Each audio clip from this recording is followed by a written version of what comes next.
네, 여러분 안녕하세요. 고발뉴스의 안방마님, 새끼녀 각현아입니다. 종합 비타민, 이 참 몸에 좋은데 뭐나 설명할 방법이 없네?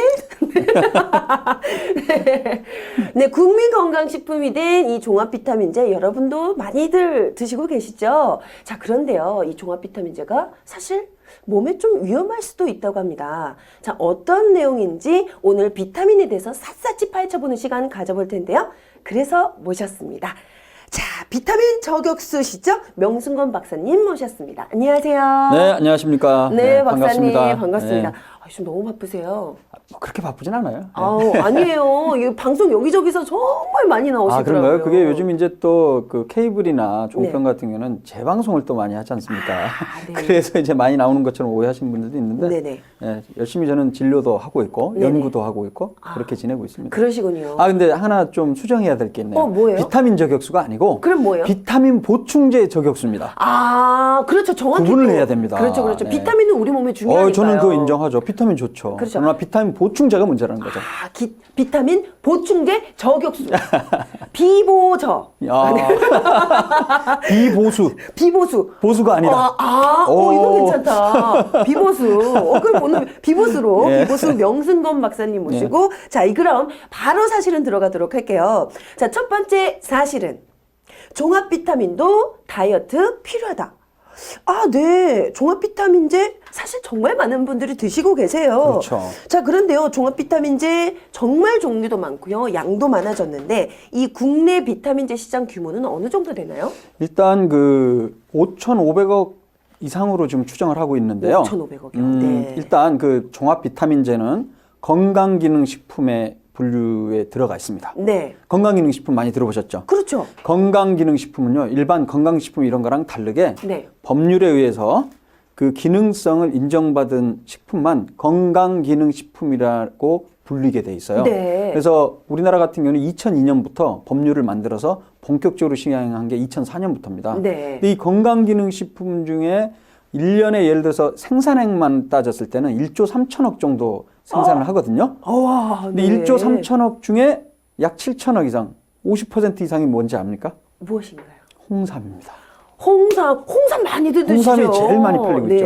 그리고 2위가 바로 오늘 얘기할 비타민입니다. 종합 비타민. 그거 말고도 이제 또 뭐가 있어요? 건강기능식품? 대표적으로 키토산 그것도 그렇죠, 있고 그다음에 뭐 오메가3, 네. 그다음에 칼슘 보충제, 네. 그다음에 뭐 프로바이오틱스라고 그래서 뭐 헬리코박터 프로젝트 네. 유기라고 유산균제제들 뭐 굉장히 많이 있습니다. 맞아요. 그런데 이 건강기능식품 사실은 실제 전체 추정되는 거는 아까 생산액은 1조 3천억이라고 했지만 네. 실제 추정하는 거는 3조 6천억 정도로 추정을 하고 있어요. 3조 6천억. 참고로 네. 우리 1년 동안 의약품 생산 실적이 어떻게 되냐면 15조 6천억이거든요. 네네.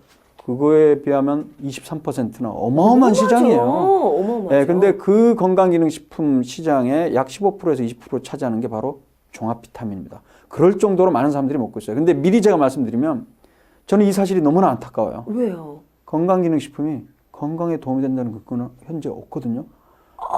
그런가요? 시간 낭비, 돈 낭비야. 이 얘기에 대해서 오늘 제가 완전히 사실을 얘기해 드리도록 네. 하겠습니다. 좋습니다. 자, 그 구체적인 내용은 조금 이따가 네. 약간 우리가 집중적으로 파헤쳐 보기로 하고요. 네. 자, 그런데요. 아까 말씀하신 것처럼 정말 주변에 별의별 그 건강기능식품들이 많아요. 뭐 영양제, 칼슘 보충제 뭐 많은데 네.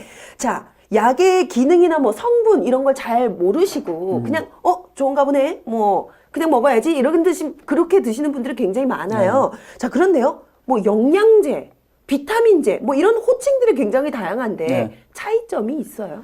일단 그 약간씩 다른데요. 네. 비타민제는 말 그대로 비타민을 원료로 한 그 식품을 얘기하는 거죠. 네. 건강기능식품. 약의 형태로 이제 뭐 만든 건데 영양제라고 하면 좀 더 광범위한 개념입니다. 그래요? 영양 성분을 갖고 있는 그런 보충제들을 얘기하죠. 네. 대표적인 게 비타민도 거기에 들어갈 수 있고요. 네. 그다음에 이제 베타카로틴, 셀레늄 이런 항산화제들 네. 그리고 무기질들 네. 뭐 칼슘, 뭐 마그네슘, 철분 다양한 게 있잖아요. 네. 그래서 종합적으로 이제 보통 영양제다 그러면 이런 비타민, 무기질, 각종 영양 성분을 통칭할 때 영양제라고 하고 비타민제는 그중에 비타민 중심으로 들어있는 그런 영양 성분을 비타민제라고 그러고요. 그렇군요. 네. 아니 정확한 명칭 이것도 좀 네, 맞습니다. 알고 있으면 중요하니까요. 자, 그런데요. 아까 말씀하셨던 것처럼 생산도 많이 되고요. 요즘 각 가정 집에 보면 비타민제 없는 집이 없어요. 그렇죠. 보통 두세 개씩은 다 가지고 계신데, 자, 우리나라 국민들은 도대체 얼마나 많은 양의 비타민을 먹고 있나요? 네, 아까 그 생산 실적은 아까 말씀드린 대로 네. 5,500억 정도 되고 건강기능식품 시장에 전체적으로 한 15% 내외 정도가 차지하고 네. 있고요. 그러면 이제 얼마나 많은 사람들이 먹냐? 예, 조사한 연구들이 몇 개 있습니다. 네. 그걸 보니까 성인 네. 남녀, 네. 20세 이상 성인 남녀 네. 그중에 21.5%가 복용하고 있다고 그러죠. 그러면 거의 5분의 1 이상이. 그렇죠. 그리고 먹었던 사람까지 과거에 한 번에도 먹었던 사람까지 하면 뭐 반 이상은 그런 경험이 있죠.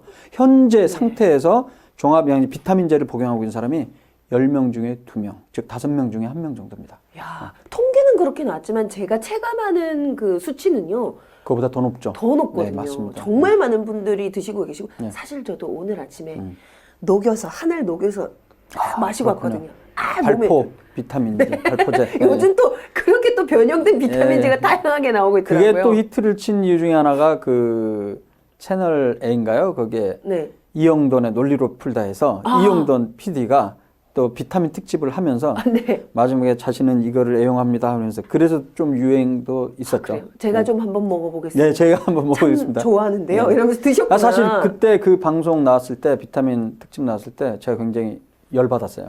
아. 왜냐면 제 인터뷰도 열심히 따갔는데 네네.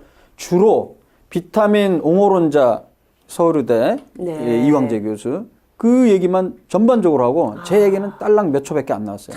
그래서 제가 진짜 열을 받아서 네. 바로 전화를 했죠. 네. 아니 이런 식으로 편집하면 되냐? 반대로 이제 내 의견도 좀 많이 담아줘야 되는 거 아니야? 분량이 너무 적다. 너무 편파적이네. 그래서 네. 바로 와서 또 특집으로 후속편을 그 다음 주에 또 만들어서 했는데 그때는 제 얘기를 많이 이제 편집을 해서 해줬죠. 그래요? 그렇지만 열받았던 건 아까 말씀하셨던 네. 대로 이렇게 건강에 좋다면 저도 한번 계속 먹어볼랍니다. 이런 식으로 끝내버렸어요. 그러니까요. 그러면 공정하지가 않은 거죠. 그렇죠, 네. 그렇죠. 아우, 굉장히 지금 또 열띤. 아, 좀 그때 열을 굉장히 열이 받았었습니다. 받으셨던 네, 것 같아요. 지금 생각해도. 네. 자, 그러면요, 본격적으로. 자, 그 내용들 한번 알아보도록 하죠. 자, 두 번째 사실은 들어가 보도록 하겠습니다. 자, 두 번째 사실은 종합 비타민의 배신, 암 발생률 높아진다? 야, 선생님, 이거 너무 무시무시한 얘기인 그렇죠. 것 같아요. 네. 자, 박사님의 주장 중에요. 비타민제나 항산화 보충제를 장기간 복용하면 암 발생률과 사망률이 높아진다? 야, 이 얘기 정말 무섭거든요. 이거 비타민의 배신 아닙니까? 사실입니까? 그렇죠. 자, 그 부분 저도 안타깝습니다. 네. 제가 그냥 가설을 얘기하는 게 아니고 네. 임상시험 연구 결과들 종합한 결과예요, 그게. 와. 자, 이게 어떻게 되냐면 우리가 비타민이 좋다고 알려진 이유는 네. 평상시에 과일과 채소를 많이 먹는 사람은 네. 그렇지 않은 사람에 비해서 암이나 그다음에 심혈관 질환 이런 질병 발생이 낮은 것으로 보고되고 있어요. 네, 그건 누구나 전 세계적으로 다. 네. 수백여 편의 연구 결과를 종합하면 그렇게 네. 나오죠. 근데 그 연구는 임상시험이 아니고요. 네. 관찰 연구라고 해서 어떤 사람들이 과일과 채소를 먹고 안 먹고는 자신의 의지에 따라서 선택할 수가 있다는 거죠. 네. 그렇기 때문에 그 연구 결과는 사실 근거 수준으로 봤을 때는 임상시험보다는 조금 아래로 보통 보고 있습니다. 네. 그래서 제대로 하려면 어떻게 하느냐? 바로 이 과일과 채소를 먹고 암이나 심혈관 질환이 낮은 이유는 바로 그 안에 뭐가 들어있어서 그렇습니까? 바로 그렇죠. 비타민이나 아니면 각종 항산화제라고 해서 좋은 영양성분 때문일 것으로 추정을 했기 때문에 임상시험까지 하게 된 거죠. 네. 임상시험이란 말은요. 임상이란 말은 이말 임자에다가 그 다음에 상은 침대를 의미합니다. 아, 네. 그래서 침대에 임한다. 이 말은 뭐냐면 네. 환자를 대상으로 한다 이런 말이에요. 아, 네. 그래서 우리가 임상 그렇다면 어떤 말이냐면요.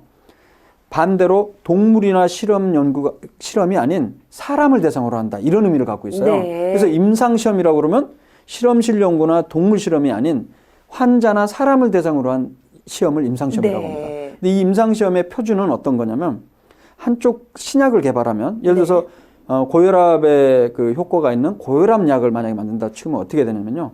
고혈압 환자 예를 들어서 100명을 놓고 반반씩 나눕니다. 네. 나눌 때 무작위로 나누는 게 중요합니다. 그렇죠, 그렇죠. 왜냐하면 어느 한쪽 그룹에 흡연을 한 사람이 많다든가 비만자가 많다든가 이런 요소들이 어느 한쪽으로 치우치면 안 된다는 거죠. 맞아요. 그래서 네. 우리가 이거를 무작위라고 표현합니다. 무작위로 하는 그 사이트들도 있어요. 인터넷에. 연구를 할 때 조건만 100명 두 그룹으로 하다. 그러면 두 그룹으로 순서를 할당을 A약과 B약이 있으면 A, B, B, B, A 이렇게 무작위로 하면서 네. 결과적으로 두 그룹이 어떻게 되냐면요. 나이, 성별, 여러 가지 습관들이 골고루 비슷하게 만들어지는 거죠. 그렇게 해서 나온 결과가 어떻게 그렇게 해서 되나요? 무작위 배정을 해서 한쪽 그룹은 뭘 줍니까? 위약을 줘요. 플러시보라고 그러죠. 그쵸. 위약. 전혀 약 효과는 없는 밀가루만 네. 만든 그런 약이라고 생각하시면 네. 돼요. 그러니까 무슨 얘기냐면 우리가 환자에게 밀가루로 아니면 맹물을 갖고 만든 네. 약인데 이게 혈압을 떨어뜨립니다라고 얘기를 말하고, 하잖아요. 네. 그런 심리적인 안정감 때문에 10명의 고혈압 환자 중에 한두 명은 떨어질 수가 있어요. 오. 그걸 위약 효과라고 그러죠. 네네. 플러시보 효과. 네네. 근데 약이란 건 이 위약 효과보다 훨씬 뛰어나야지 약으로 인정을 받을 수가 그렇죠. 있어요. 그래서 한쪽은 위약을 주고 한쪽은 고혈압약을 줘갖고 일정 기간 후에 그 결과를 보는 거죠. 네. 그러한 임상시험이 이제 나오기 시작했습니다. 한 20, 네. 30년 전부터. 그래서 한쪽 그룹은 위약을 주고 한쪽 그룹은 비타민 종류별로 주는 거죠. 네. 그렇게 해서 몇 년 이상 관찰했는데 결과가 어떻게 나왔냐? 어떻게 됐어요? 어떤 연구 결과는 사망률을 낮춘다고 나왔고 네. 어떤 거는 효과가 없다가 더 많고 네. 어떤 거는 오히려 사망률을 높인다 이렇게 나왔어요. 이거 뭔가요? 뭔가 자, 일정치 이상하죠? 않네요. 맞습니다. 현재 의학 그 임상시험을 보면요. 네. 일관되게 나오는 것도 있지만 안 나오는 경우도 상당히 많이 있습니다. 네. 자, 그럴 때는 어떤 연구 결과를 믿어야 될까요? 그럴 때는 효과를 보증할 수 없다라고 이 결론을 내야 되지 않나요? 그럴 때는 바로 논문 임상시험 하나만 보는 게 아니고 여러 연구 결과를 그렇죠. 합치는 거예요. 아, 그렇게. 그런 합친 그 통계 분석 방법을 메타 분석이라고 해요. 아, 네네. 메타란 말은 초월한다는 의미거든요. 분석은 분석인데 여러 연구를 합친다는 거죠. 제가 사실은 국내에서 그 메타 분석을 전문으로 하고 있습니다. 선생님, 갑자기 깔때기. 네. 네. 원래 그래요. 네. 제가 2005년도에 네. 독학을 통해서 메타 분석을 했어요. 왜냐면 그 당시 우리나라에서 하는 사람들이 거의 없었거든요. 네. 그래서 제가 메타 분석을 2년 동안 독학을 하면서 이제 그 분석 방법을 알게 돼서 논문으로 써서 네. 1년에도 이제 국제학술지에 한 7, 8편, 10편 가까이씩 계속 지금도 논문을 쓰고 있습니다. 네. 근데 그 메타 분석 결과가 제가 한 건 아니고 네. 2007년도에 네. 미국 의학협회지라고 있습니다. 네. Journal of the American Medical Association 그래서 네. 자마라는 이제 학술지가 있습니다. 좀 많이 굴려서 죄송합니다. 네, 자꾸 잘난 척. 예, 네. 미국 의학협회지. 그래가지고. 네. 근데 거기에 기존에 나온 47편의 임상시험을 다 종합을 해봤는데 네. 메타 분석 결과 궁금해요. 네.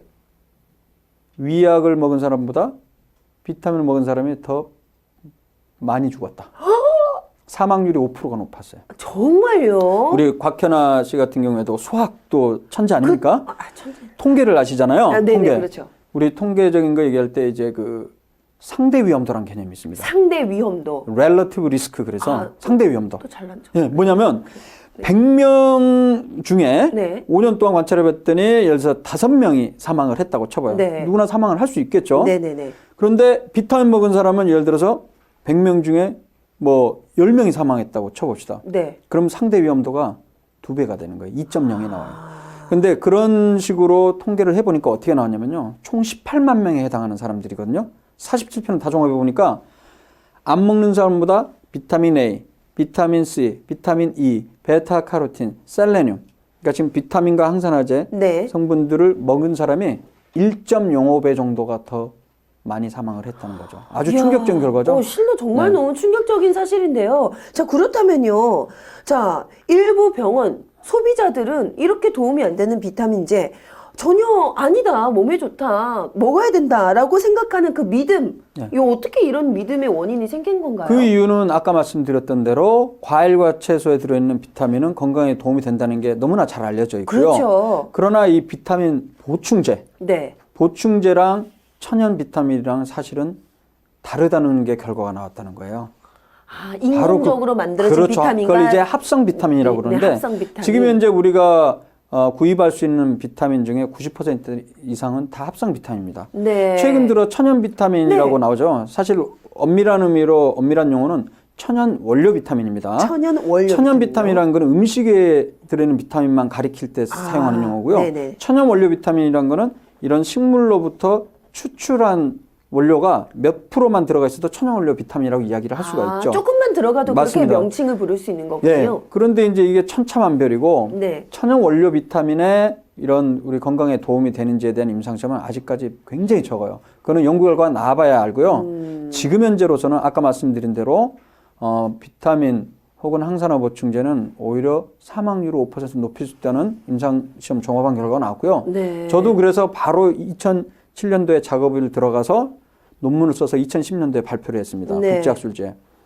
해봤더니 비타민 항산화 보충제 먹은 사람이랑 안 먹은 사람이나 암 발생 빈도는 차이가 없었습니다. 네. 즉 예방 효과는 없다는 거죠.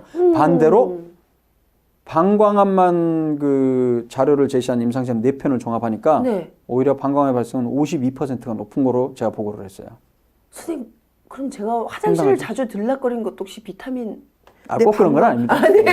어쨌든 지금까지 기존에 나온 임상시험 결과를 종합을 해보면 굉장히 사망률을 오히려 높일 가능성이 우와, 있다고요. 네. 암 예방 효과는 관찰되지 않고요. 그 다음에 제가 딱 1년 전에 영국 의학 저널이라고 브리티시 메디컬 저널에 네. 기존에 나온 50편 임상시험을 제가 다 종합해서 또 발표를 했습니다. 네네. 그 결과는 심혈관 질환 예방 효과가 없다고 결론이 나왔죠. 그리고 많은 분들이 뭐 비타민C가 감기에 좋다 이렇게 또 소문이 퍼져 있잖아요. 사실 그런 임상시험이 전 세계적으로 많이 나왔어요. 네. 29편 결과를 종합했더니 네. 근데 역시나 감기 발생 빈도에는 차이가 없는 거로 이미 나와 있습니다. 야, 이거 너무 실로 충격적입니다. 네. 사실 저도 지금 좀 감기가 걸린 상태여서 계속 비타민을 꾸준히 지금 먹고 있었거든요. 어우, 위약 효과일 가능성이 많다는 거죠. 그렇군요. 네. 나는 이제 낫고 있어 이런 느낌. 네, 그렇죠. 자, 그러면요, 우리 또 세 번째 사실 한번 넘어가 보도록 할게요. 세 번째 사실은 이거 저도 너무 궁금합니다. 세 번째 사실은 비타민 주사 맞아도 효능이 없다. 사실 제가 제가 다니는 피부과에서 비타민 주사를 놔주세요. 네, 네. 그냥 좀 몸이 피곤하다 싶고 이렇게 좀 그렇죠. 피부가 좀 탄력이 없는 것 같아요. 이러면은 보통 뭐 비타민 주사, 뭐 신데렐라 주사, 뭐 네. 여러 가지 이름으로 이렇게 주사 이름이 있는데 맞으면 그냥 좀 좋아지는 느낌이 전 좀 있다라고 생각을 했는데 선생님 그러면은 이 주사도 효과가 없는 건가요? 결론을 미리 말씀드리면 근거가 부족합니다. 근거가 없다. 예. 그거는 이제 기본적으로 어떤 그 개인적인 의사들의 일부 경험들, 네. 사례들만으로 그렇게 소문이 나고 있는데요. 네네. 실제 임상시험 결과는 임상시험 자체가 많이 없고요. 네. 제가 한 편 정도를 본 게 있습니다. 태국에서 네. 시행된 건데 60명의 의대생들을 대상으로 해서 네. 한쪽 그룹은 위약을 네. 먹이고 한쪽 그룹은 이른바 비욘세 주사 혹은 비욘세 주사는 또 뭔가요? 비욘세 주사가 뭐냐면요.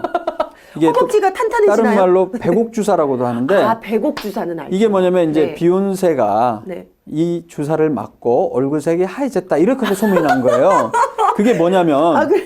배곡 주사의 성분이란 거는 글루타치온이라는 네. 물질이거든요. 네. 근데 이 글루타치온이란 물질은 우리가 피부색을 결정하는 게 멜라닌이라는 세포잖아요. 그쵸. 색소세포. 근데 이 멜라닌을 합성하는 거를 억제를 할 수가 있어요. 글루타치온이. 아, 네. 이거는 뭐 실험 연구나 이런 데서도 이미 되어 있고요. 네. 그러니까 그거를 사람을 대상으로 해서 해봤다는 거죠. 네. 그런데 그 멜라닌 색소 그 지수 있잖아요. 네. 6군데서 측정해 보니까 2군데서는 조금 좋아졌다 이런 보고는 있는데 네. 현재로서는 네. 이 주사를 맞는다고 해서 색깔이 진짜 하얘지냐? 그건 아직까지 임상근거가 부족한 상태입니다.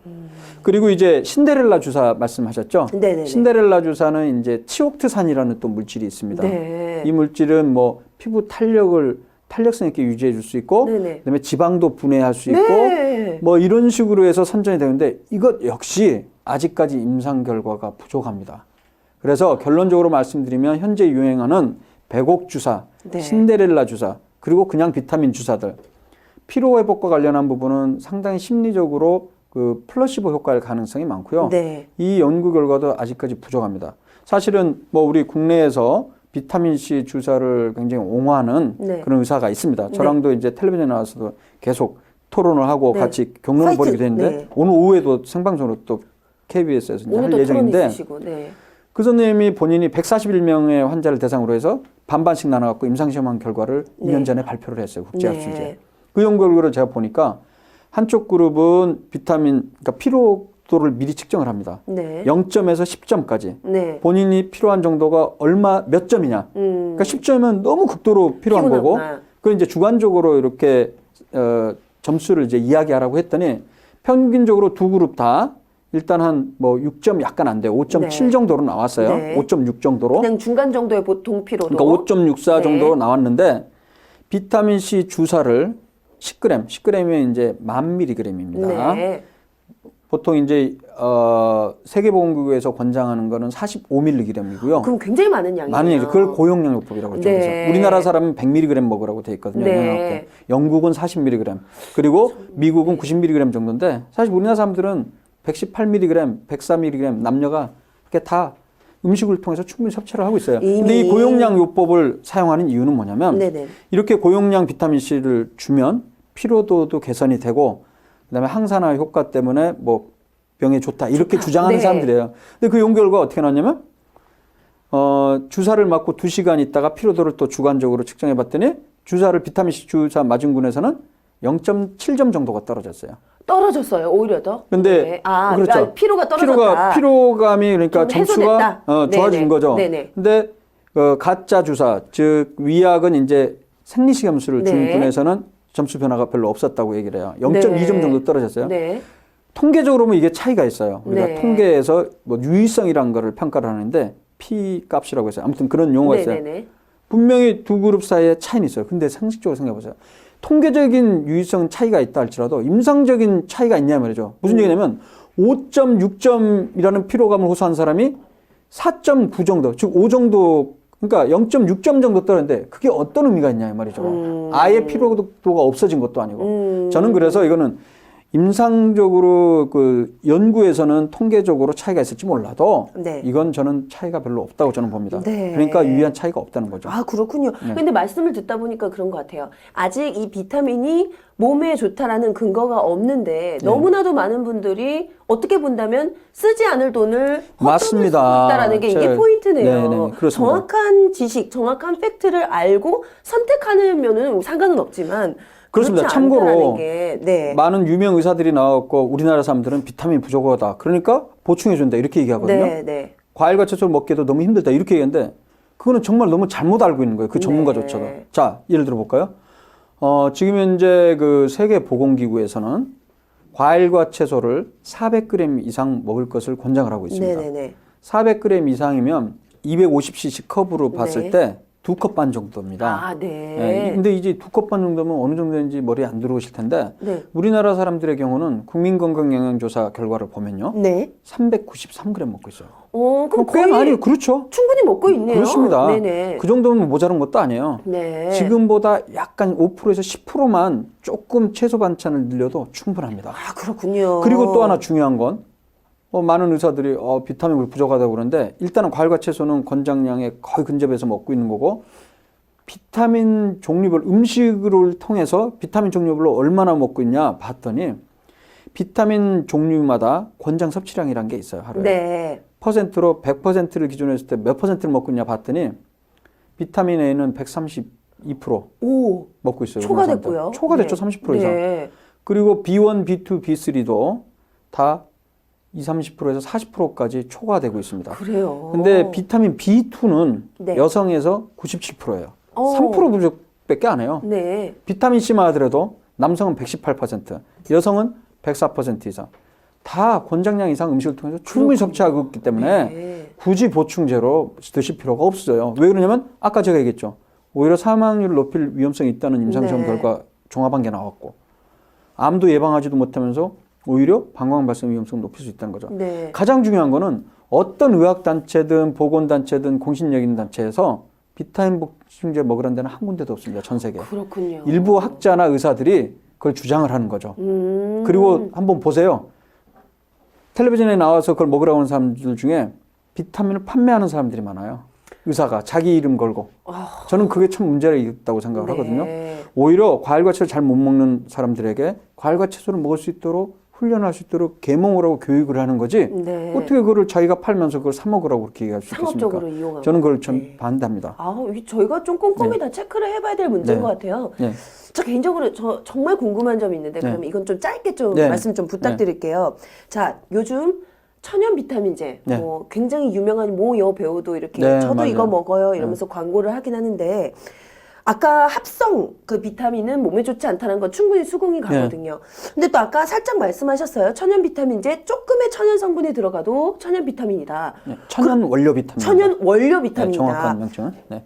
그러면 이것은 괜찮은가요? 아니면 그 부분에 대해서는 임상시험이 아직 별로 없어요. 이것도요. 네. 그동안 나온 임상시험은 다 합성 비타민에 대한 거기 때문에 네. 그 부분은 좀 더 많은 임상시험이 필요할 것으로 생각합니다. 아직까지 검증되지 않은 부분이기 때문에 너무 맹신하는 것은 좀 위험하다라는 네. 말씀이셨던 것 같아요. 네. 자, 그러면 혹시 마지막으로 해주실 말씀 있으실까요? 네, 저는 그 건강기능식품 있죠. 네. 우리나라 법률에 의해서 규정을 하고 있는데 이 건강기능식품부터 다시 다 뜯어 고쳐야 된다고 봐요.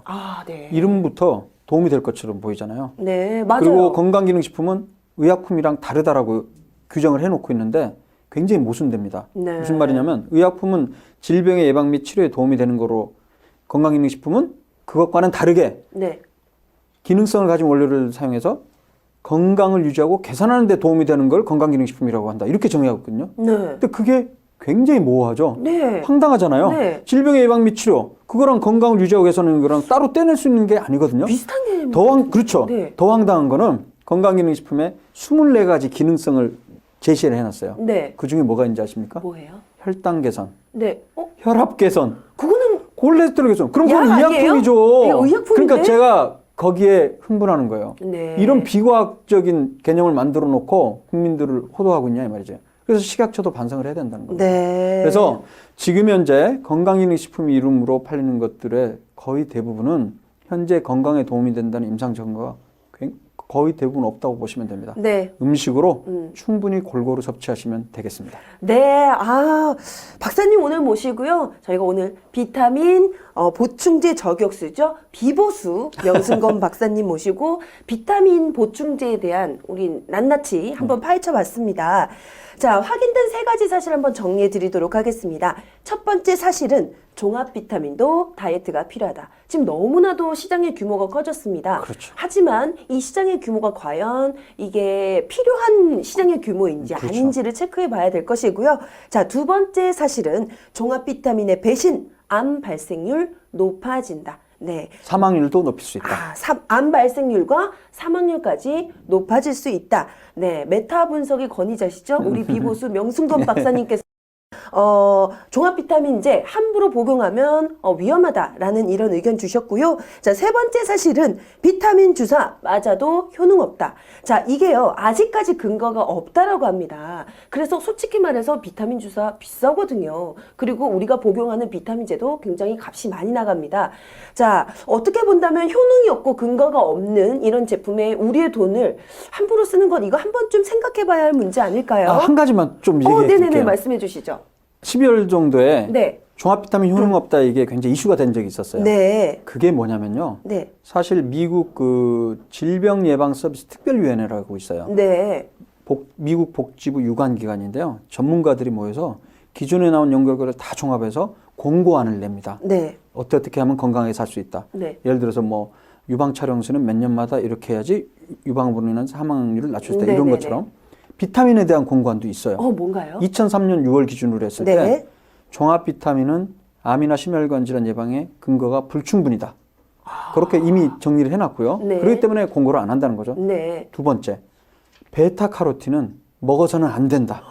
왜냐하면 네. 흡연자를 대상으로 한 대규모 임상시험이 핀란드에서 29,000명, 네. 미국에서 18,000명 연구가 나왔는데 공통적으로 폐암 발생을 핀란드에서는 18% 높이고 네. 미국에서는 36% 높인다는 임상시험이 나왔던 거예요. 그래서 흡연자는 절대 베타카로틴 먹으면 안 되는데 베타카로틴은 종합영양제 안에 들어있는 경우가 많습니다. 그럼 체크해서 혹시나 드실 분들은 그걸 꼭 아셔야 되겠네요. 저는 기본적으로 먹지 말아야 된다고 생각을 하고요. 그렇죠.